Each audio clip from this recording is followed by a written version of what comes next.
بسم اللہ الرحمن الرحیم، آپ سب پر سلامتی ہو۔ میں ہوں نظریات سائم کے ساتھ آخر عبدالسمد سائم۔ دجالی وار کے کس نمبر 5 کے تسلسل میں آج ہم تاریخ انسانی کے ان 3 ہولناک ترین سالوں کا ذکر کر رہے ہیں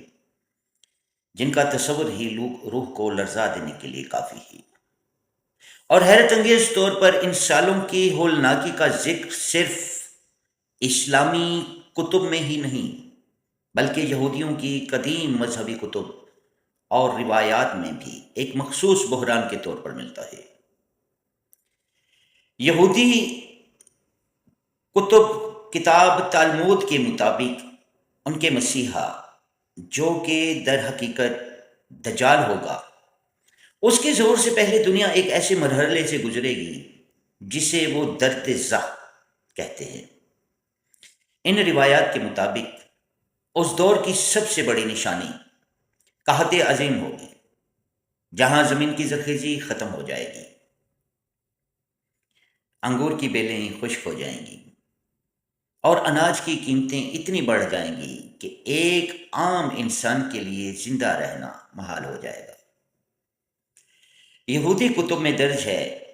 کہ یہ قحط صرف مادی نہیں ہوگا بلکہ سچائی کا قحط بھی ہوگا، جہاں بزرگوں کی عزت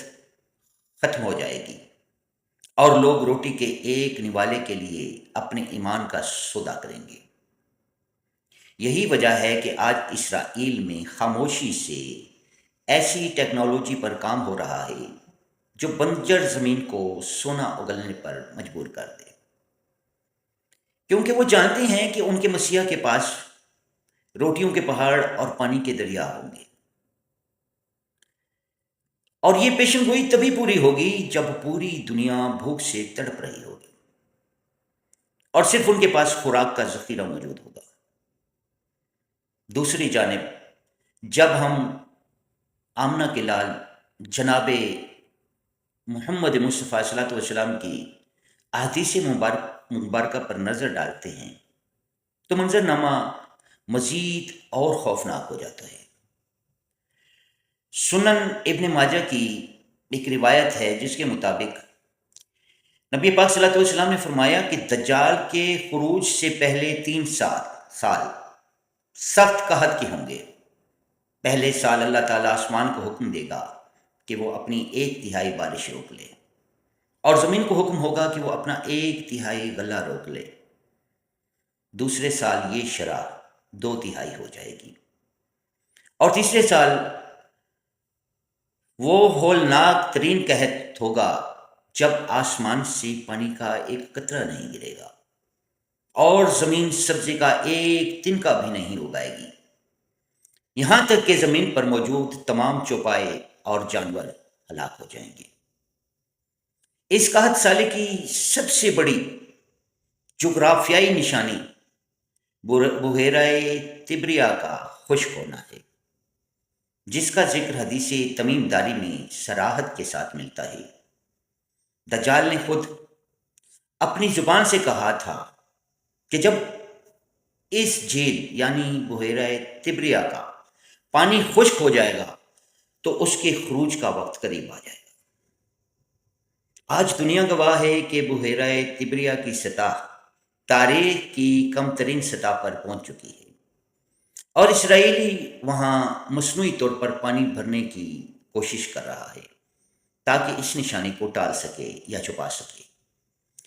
یہ وہ وقت ہوگا جب دجال اپنی جھوٹی جنت اور جہنم لے کر ظاہر ہوگا اور بھوکے پیاسے لوگوں کو روٹی دکھا کر اپنی خدائی کا اقرار کروائے گا۔ یہودی اس قحط سے بچنے کے لیے بنکرز، جینیاتی بیجوں کے ذخائر اور مصنوعی بارش کے منصوبوں پر اربوں ڈالر انویسٹ کر رہے ہیں تاکہ وہ اس مادی بحران کو اپنی عالمی بادشاہت کے لیے استعمال کر سکیں، جبکہ اسلام ہمیں اس وقت کے لیے مادی ذخائر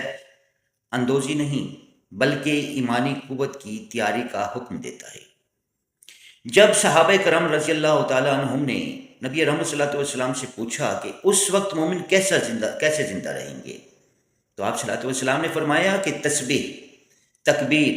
اور تحمید ہی ان کی غذا ہوگی۔ سبحان اللہ، الحمدللہ اور اللہ اکبر۔ یہ موازنہ ثابت کرتا ہے کہ دنیا ایک بڑے امتحان کی طرف بڑھ رہی ہے، جہاں ایک طرف ٹیکنالوجی کا سہارا لے کر دجال کا ساتھ دینے والے ہوں گے، اور دوسری طرف وہ مٹھی بھر اہل ایمان ہوں گے جو پیٹ پر پتھر باندھ کر بھی اللہ کی وحدانیت پر قائم رہیں گے۔ سوچیے کیسا دور ہوگا، کیسی آزمائش ہوگی، کیسا فتنہ ہوگا، اور کیسے لوگ ہوں گے وہ جو دجال کے فتنے کا مقابلہ کریں گے، ثابت قدم رہیں گے۔ اللہ نے فرعون کو مارنے کے لیے کسی کافر کو نہیں بھیجا، بلکہ اپنے پسندیدہ بندے جناب موسیٰ کلیم اللہ کو مسلمان بنا کر بھیجا، اور دجال کو ختم کرنے کے لیے بھی اللہ تبارک و تعالیٰ اس روئے زمین پر کسی غیر مسلم کو نہیں بھیجے گا، بلکہ ایک صاحب کمال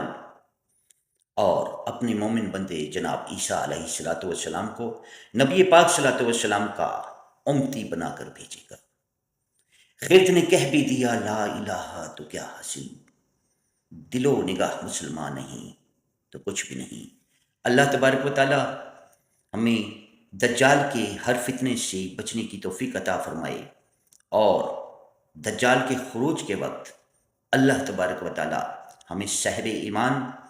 اور صاحب استقامت عطا فرمائے۔ آمین والسلام۔